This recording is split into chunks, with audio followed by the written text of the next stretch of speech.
नमस्कार दोस्तों, हमारे YouTube चैनल में आपका स्वागत है। आज हम आपके लिए श्री विष्णु पुराण के 5वें अंश का 12वां अध्याय लाए हैं, जहां बात होगी शक्र कृष्ण संवाद और कृष्ण स्तुति की। तो चलिए भगवान विष्णु का नाम लेकर शुरू करते हैं इस अध्याय को। श्री पराशर जी मैत्रेय जी से कहते हैं कि इस प्रकार गोवर्धन पर्वत का धारण और गोकुल की रक्षा हो जाने पर देवराज इंद्र को श्री कृष्ण चंद्र का दर्शन करने की इच्छा हुई। अतः शत्रुजीत देवराज गजराज ऐरावत पर चढ़कर गोवर्धन पर्वत पर आए और वहां संपूर्ण जगत के रक्षक गोप वेशधारी महाबलवान श्री कृष्णचंद्र को ग्वाल बालों के साथ गौएं चराते देखा। उन्होंने ये भी देखा कि पक्षी श्रेष्ठ गरुड़ अदृश्य भाव से उनके ऊपर रहकर अपने पंखों से उनकी छाया कर रहे हैं। तब वह ऐरावत से उतर पड़े और एकांत में श्री मधुसूदन की ओर प्रीतिपूर्वक दृष्टि फैलाते हुए मुस्कुराकर बोले, हे श्री कृष्ण, मैं जिस लिए आपके पास आया हूँ वह सुनिए। आप इसे अन्यथा ना समझें। हे अखिल आधार परमेश्वर, आपने पृथ्वी का भार उतारने के लिए ही पृथ्वी पर अवतार लिया है। यज्ञ भंग से विरोध मानकर ही मैंने गोकुल को नष्ट करने के लिए महामेघों को आज्ञा दी थी। उन्होंने यह संहार तभी मचाया था, किंतु आपने पर्वत को उखाड़कर गौओं को बचा लिया। आपके इस अद्भुत कर्म से मैं अति प्रसन्न हूँ। आपने जो अपने एक हाथ पर गोवर्धन को धारण किया, इससे मैं देवताओं का प्रयोजन यानी आपके द्वारा सिद्ध हुआ ही समझता हूँ।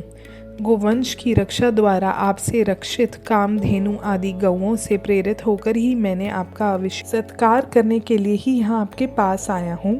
अब मैं गौओं के वाक्य अनुसार ही आपका उपेंद्र पद पर अभिषेक करूंगा तथा आप गौओं के इंद्र स्वामी हैं, इसलिए आपका नाम गोविंद भी होगा। इसके बाद इंद्र ने अपने वाहन गजराज ऐरावत का घंटा लिया और उसमें पवित्र जल भरकर उससे कृष्णचंद्र का अभिषेक किया।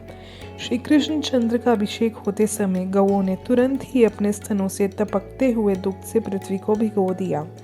इस प्रकार गौओं के कथन अनुसार श्री जनार्दन को उपेंद्र पद पर अभिषिक्त कर शचीपति इंद्र ने पुनः प्रीति और विनय पूर्वक कहा, हे महाभाग, यह तो मैंने गौओं का वचन पूरा किया। अब पृथ्वी के भार उतारने वाली इच्छा से मैं आपसे जो कुछ और निवेदन करता हूँ वह भी सुनिए। अर्जुन नामक मेरे अंश ने पृथ्वी पर अवतार लिया है। आप कृपया करके उसकी सर्वदा रक्षा करें। हे मधुसूदन, वह वीर पृथ्वी का भार उतारने में आपका साथ देगा, अतः आप उसकी अपने शरीर के समान ही रक्षा करें। भरत वंश में पृथा के पुत्र अर्जुन ने तुम्हारे अंश से अवतार लिया है। भगवान ऐसा कहते हैं, ये मैं जानता हूँ। मैं जब तक पृथ्वी पर रहूँगा उसकी रक्षा करूँगा। हे शत्रुसूदन देवेंद्र, मैं जब तक महीतल पर रहूँगा तब तक अर्जुन को युद्ध में कोई भी नहीं जीत सकेगा। विशाल भुजाओं वाला कंस नामक दैत्य, अरिष्ट असुर, केशी, कुवलयापीड़ और नरकासुर आदि अन्य दैत्यों का नाश होने पर यहाँ महाभारत युद्ध होगा। उसी समय पृथ्वी का भार उतरा हुआ समझना। अब तुम प्रसन्नता पूर्वक जाओ। अपने पुत्र अर्जुन के लिए तुम किसी प्रकार की चिंता मत करो। मेरे रहते हुए अर्जुन का कोई भी शत्रु उस पर सफलता प्राप्त नहीं कर सकेगा।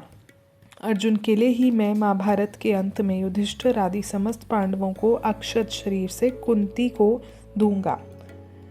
कृष्णचंद्र के ऐसा कहने पर देवराज इंद्र उनका आलिंगन कर ऐरावत हाथी पर आरूढ़ हो स्वर्गलोक को चले गए। उसके बाद कृष्णचंद्र भी गोपियों के दृष्टिपात से पवित्र हुए और मार्ग द्वारा गोप कुमारों और गौओं के साथ व्रज